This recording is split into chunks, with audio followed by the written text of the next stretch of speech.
ये हर दफ़ा हम स्टेज सजाते हैं, बैठते हैं, सीटी बजाते हैं जो स्टेडियम में जाते हैं, लेकिन पाकिस्तानी टीम तू चल मैं आया इससे निकल नहीं पा रही।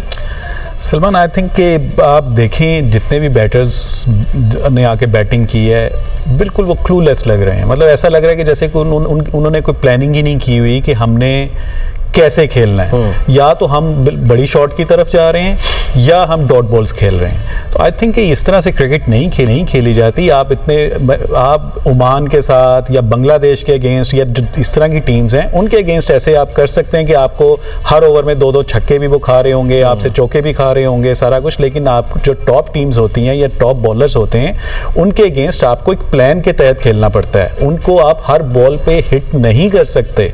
तो आई थिंक मुझे तो ऐसा लगता है जैसे कोई प्लानिंग ही नजर नहीं आ रही। जो भी आ रहा है बस वो अपने शॉट्स वो ऐसे ही लग रहा है जैसे बस वो आएगा और उसने एक बॉल जान छुड़ाने की कोशिश कर रहे हैं। ऐसा लग रहा है कि बस किसी तरह मैं जान छुड़ाऊं, बस प्रेशर में नजर आ रहे हैं, साफ नजर आ रहा है कि वो अंडर प्रेशर है। ठीक है, उनको जब आप अंडर प्रेशर होते हैं तो फिर आप सवाल ये ना किस बात का प्रेशर। अभी तो पहला मैच है इंडिया के साथ, यानी ये इस टूर्नामेंट का दूसरा मैच है और अभी चांसेस हैं कि आप ये मैच चले, अगर हार भी जाते हैं तो अगला मैच यूएई के साथ है, आप उसको जीते हैं। ऐसा ना हो कि फिर आपको लाले पड़ जाएं ये मैच, खुदा ना खासा अगर हारते हैं, अभी तो खैर नहीं पता, कुछ भी हो सकता है T20 में। लेकिन बहरहाल फ़हीम अशरफ जो हैं उन्होंने हैट्रिक तो कम से कम बचा ली और इस तरह से अब दूसरे एंड पे साहिबजादा फरहान जो हैं वो मुझे लग रहा है बैट कैरी करेंगे, एंड तक खेलते रहेंगे। ऐसा में देखें साहिबजादा फरहान जिस तरह कह रहा है कि विकेट पे विकेट गिरी जा रही है, वो भी नहीं एक आधी बाउंड्री उसने मारी है तो लेकिन उसके साथ ही देखिए अगले ओवर में चांस भी मिला उसके बाद अगली बॉल पे फिर आउट हो गए। तो ये होता है कि मतलब फिर आप प्रॉपर चांस नहीं ले सकते। एक तरफ से चलो वो उसने एक एंड तो रोका हुआ है ना, अगर दूसरे दोनों एंड से आउट होने शुरू हो गए तो फिर लगता है कि 100 इन हालात में साहिबजादा फरहान की इनिंग्स हमें एक हीरो की इनिंग्स जो है वो लग रही है कि एटलीस्ट वो विकेट पे टिका हुआ है। यही गनीमत है, यही समझो कि भाई वो कम से कम पिच पर मौजूद है, क्रीज पर मौजूद है। वो अगर वही बात हो है ना, जिस तरह हम टॉस जीत के आए हैं तो पहले जो है कि मतलब कि आउट ऑफ द बॉक्स हमने बॉल खेला, ठीक है आप पे प्रेशर है लेकिन आप थोड़ा उसको बॉल को आगे लेके तो चले, बॉल पे तो जाए ना। अभी इनके सोशल मीडिया के आउट ऑफ द बॉक्स तो छोड़े, इन बॉक्स जो है ना वो भरने वाले हैं थोड़ी देर में। ठीक है, जिस तरह से ये खेल रहे हैं, जो हम पहले मीम्स की बात कर रहे थे कि मतलब कि क्या क्या ड्रेसिंग रूम में किस तरह वीडियो बनती है, वो भी आना शुरू, वो भी लगता है इस मैच के बाद आना शुरू हो जाएगी। तो ये प्रेशर यही होता है कि बड़े प्लेयरों का और साथ सीनियर जूनियर का मिक्सचर जो होता है, यही चीज होती है कि अगर इसके साथ आपका सीनियर वो आपको बताता है ठीक है आपको गंदा बॉल भी दे तो आप उसको सिंगल डबल में कन्वर्ट करो, थोड़ा अपनी इनिंग्स को लंबा करके, जैसे ही हमें चांस मिलेगा तो उसके बाद फिर हम ले जी एक और खिलाड़ी, एक और विकेट गिर गई है, 7वें विकेट 66 के ऊपर जो है वो बजाय ऐसा लग रहा है विकेट गिर गई है। रिव्यू लिया है साहिबजादा फरहान ने, लेकिन अब देखते ही हैं कि इस रिव्यू में उनको कामयाबी मिलती है या नहीं मिलती। अंपायर ने दोबारा आउट दे दिया है और अगर ये गेंद बल्ले पे नहीं लगी, जो कि लग रहा है कि नहीं लगी, और वो गेंद जा रही है अगर विकेट पे और अगर वो उसको छू कर भी निकल रही है तो अंपायर्स कॉल, दैट मीन्स कि आप आउट होंगे। लेट्स सी अब जाहिर है जो थर्ड अंपायर हैं उनका इस वक्त जो है वो किरदार क्या होता है, लेट्स सी।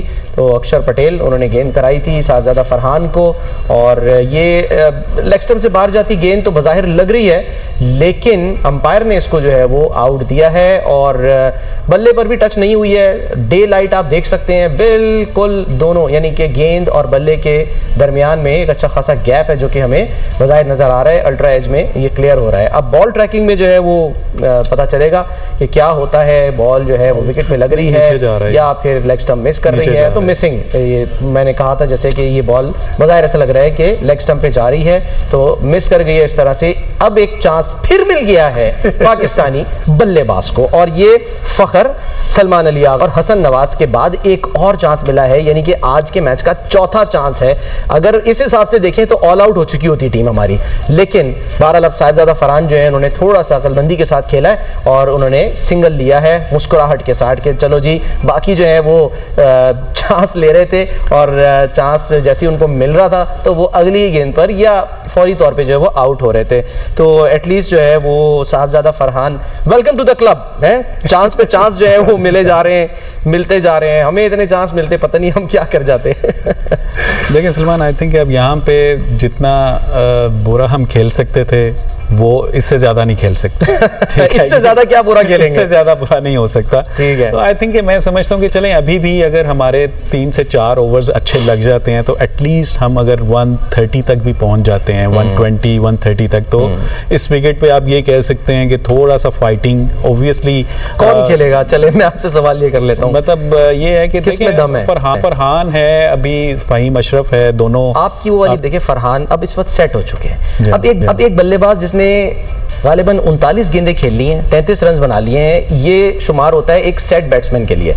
अब अगर वो सेट बैट्समैन जो है वो एंड ना करे, चौका मारा है बहरहाल साहबजादा फरहान ने, तो एक्सपेक्टेशन तो यही है ना कि अब आप सेट हो चुके हैं, अब सेट होकर आप आउट हो तो फिर तो ये ज्यादती है। देखिए यही है T20 में, अगर आप सेट होके अगर आप पीछे वाले बैटर्स के लिए छोड़ देंगे तो उनसे आके स्ट्रेट अवे ऐसी हिटिंग नहीं होगी। यहां से बनता है साहबजादा फरहान का कि वो गेम फिनिश करें, बैट कैरी करें, आखिर तक खेलें, जितना स्कोर जहां तक ले जा सकते हैं वो शॉट्स लगाएं और करें। बिल्कुल। देखें सलमान, इसमें 1 से 2 ओवर भी हमें अगर 15 से 20 रन के मिल जाते हैं यहाँ पे, तो हम एक अच्छा टोटल सजाने में कामयाब हो सकते हैं। एटलीस्ट फाइटिंग स्कोर जो है वो हम कर सकते हैं। ठीक है। अगर यहाँ पे हमने गिव अप कर दिया और कहा कि जी यहाँ पे मैच खत्म हो गया, अगर ये थॉट्स आपके माइंड में आ गई तो फिर तो खत्म है। जितना कम इरफान स्कोर होगा, यानी कि अगर 120 भी फिलहाल तो मुश्किल लग रहे हैं, अल्लाह करे कि हो जाए, जैसे कह रहे हैं कि 1-2 ओवर में मिल जाए। भारतीय जो है वो तो ये सोचकर ज़ाहिर नहीं आएंगे क्योंकि अभी बुमराह और पांड्या के ओवर्स बाकी हैं। तो आपको लगता है कि प्रेशर जो है वो फिर बॉलर्स के ऊपर आ जाएगा पाकिस्तान के? नहीं, अगर 120 भी करते हैं तो ये मतलब कि 6 की एवरेज से स्कोर हो जाता है। तो उसमें देखा जाए कि जिस तरह स्पिन हो रहा है बॉल, जिस तरह हमारे स्पिनर हैं, तो फिर चांस है कि फिर आपके पास मार्जिन नहीं होता कि आप कोई इस तरह का बॉल करें जहाँ जिस पे आपको बाउंड्री मिले। फिर आप पे ज़्यादा मतलब कि जिम्मेदारी हो जाती है बॉलरों पे कि आपने आउट करने हैं। हम पूरे ओवर करके उनको खिला के हम मैच नहीं जीत सकेंगे जिस तरह उनकी बैटिंग है। फिर आप आउट करके मैच जीत सकते हैं, हम आउट करेंगे तो फिर मैच जीत सकते हैं। तो यही चीज़ है कि मतलब स्पिनर को अच्छी बॉलिंग करनी पड़ेगी। हमें पहले तो हमें टोटल देखें कितना करते हैं हम, जितना बेस्ट। आपको क्या लग रहा है यहाँ से 72 पे 6, अभी 15वें ओवर का खेल जारी है, इस ओवर की 5 गेंदें भी बाकी हैं, लेकिन आपको क्या लग रहा है स्कोर, मतलब एक तो ये कि होना चाहिए, और इस सिचुएशन को देखते हुए आपको क्या लग रहा है कि कितना हो सकता है? देखा जाए तो 140 प्लस होना चाहिए, लेकिन मुझे लगता है कि 120 के पास आसपास होगा। तो अगर देखा जाए तो यहाँ पे हमने काफी मैच किया, लो स्कोरिंग जो पाकिस्तान इंडिया के मैचेस होते हैं उसमें थोड़ा ये होता है कि मतलब कि आपको टाइट बॉलिंग करनी पड़ती है, फिर उसके साथ आपको फील्डिंग भी एक्स्ट्रा अच्छी करनी पड़ेगी, क्योंकि जो फील्डिंग है वो बैक करती है बॉलर को। तो ये फिर आप पे जिम्मेदारी आती है कि जो हम पहले होता है कि मतलब सिंगल को डबल में कन्वर्ट करवा देते हैं, वो नहीं आप पे होगा। अगर हम इस तरह का करेंगे भाई इतने बड़े मैच में, फिर जिस तरह की उनकी बैटिंग है वो आपको आराम से मतलब के मैच जीत जाएंगे। तो यही चीज़ आगे लेके चलनी पड़ेगी कि पावर प्ले में हम किस तरह की बॉलिंग करते हैं, फिर उसके बाद फिर जब स्पिनर आते हैं वो क्या करते हैं। तो मेन सबसे पहले तो अभी जो सारे बैट्समैन हैं इनको जितना लंबा टोटल लेके जा सकते हैं लेके जाना चाहिए। जैसा हम बात कर रहे हैं साहबजादा फरहान की, जैसे बात हो रही है, और वो कोशिश कर, आपको लग रहा है स्ट्रगल कर रहे हैं इस वक्त साहबजादा फरहान जो है? 38 रन तो बना लिए 41 गेंदों पे। ठीक है कि हमें इस वक्त वो हीरो लग रहे हैं क्योंकि एक एंड उन्होंने संभाला हुआ है, अगर वहां से भी विकेटें गिर रही होती तो फिर तो इस वक्त शायद ऑल आउट हो चुके होते। मेन असल में इतने बड़े मैच में जब आपकी ऊपर से 3-4 विकेटें गिर जाएं तो जिस तरह के बॉलर हैं उनके पास भी वर्ल्ड क्लास बॉलर हैं, वो फिर आपको इतनी इजीली स्कोर करने नहीं देंगे। और ऊपर से जिस तरह का दुबई का विकेट है, स्पिन को सपोर्ट कर रहा है, स्पिन भी हो रहा है और बॉल देखा जाए तो थोड़ा रुक के भी आ रहा है। और ये हम कह सकते हैं कि इस वक्त आपका लास्ट जो है वो एक जो यानी कि बैटिंग ऑर्डर है, क्या कहते हैं उसको, बैटिंग पेयर लास्ट खेल रहा है इस बात, यानी कि इसके बाद फिर वो बॉलर्स जो है वो आना शुरू हो जाएंगे। एग्जैक्टली। तो यही चीज़ है कि एक जो जितना लंबा चल, क्योंकि अगर जब टेलेंडर आएंगे ना उन्होंने भी बॉलें ज़ाया करनी है। आप अगर बैट्समैन खड़ा होगा ये है कि 1-2 ओवर कोई अच्छे मिलेंगे उनको तो लगा सकते हैं कि मतलब रन अच्छा हो जाएगा। टेलेंडर ने तो आके जो अभी ये काम कर रहे हैं उन्होंने भी यही करना है कि मतलब अगर लाग गई, हमारे तो ओपनर से ऐसा लग रहा है कि टेल एंडर खेल रहे हैं। वही चीज़ ना, हमने अपनी खुद गलतियां करके आउट हुए हैं। अगर देखा जाए उन्होंने बॉल ठीक है, उन्होंने अपने अच्छे एरिया में किए हैं, तो वो भी हमने अच्छे एरिया वाले बॉल भी हमने ही खेलने हैं ना, बाहर से आगे कोई नहीं खेलेगा, उसको हमने किस तरह खेलना है। देखा पैनिक हो के हम कभी स्विम मारने जा रहे हैं, हमें चांस मिला, फिर निकल के मार के फिर आपने बॉल खड़ी कर दी। तो इस तरह बड़ी टीमें जो है आपको इतना इजीली चांस नहीं देंगे कि आप चांस मिलने के बाद उसके बाद फिर आप गलती करें तो आपको चांस मिल जाएगा। तो यही चीज़ होती है कि बड़े मैचों के जो प्लेयर होते हैं बड़े मैच में फिर उनका लंबे अरसे तक का नाम याद रखते हैं लोग, क्यों रखते हैं? इस टीम में